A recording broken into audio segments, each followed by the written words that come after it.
Identity theft is on the rise, and as ugly as it is, every consumer needs to be armed with the proper information so that if you ever fall victim to identity theft, you will know what to do. So this week, let's discuss fraud alerts.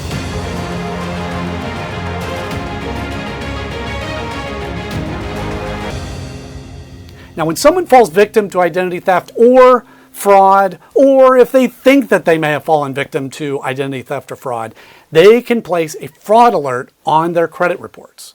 Now, after you place a fraud alert, lenders will receive a message when they pull your credit, which will state something like what you see here on the screen.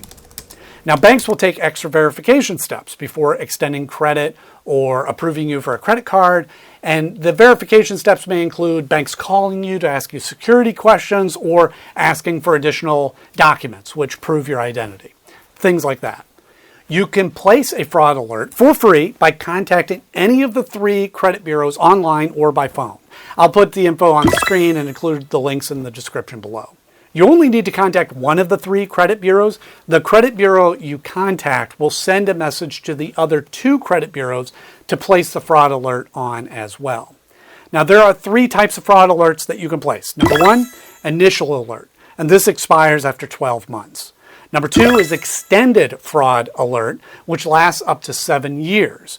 You may need to file a complaint with the FTC in order to place an extended fraud alert, and you may also need to file a police report. Number 3 is active duty military alert.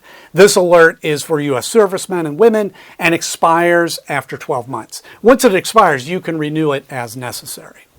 Now, if you feel that the fraud alert is no longer needed, or if you placed it by mistake, you can have it removed by mailing a request to all 3 credit bureaus, making sure you include identifying documents and follow the steps found on the credit bureau's website.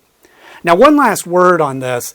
I personally don't like fraud alerts, and the reason is that it's much harder to remove than a credit freeze. There are many reports on the internet of people getting declined on credit cards just because they had a fraud alert. Credit card issuers like to have their systems run smoothly, and they don't want to deal with extra headaches. With a fraud alert, you're locking out thieves, but at the same time, you're locking yourself out. Now, on the other hand, with a credit freeze, you have much more control over when you want it locked and when you want it open. Just something to keep in mind. Hope this helps you out, and I look forward to seeing you in the next video. In the meantime, go ahead and hit that subscribe button.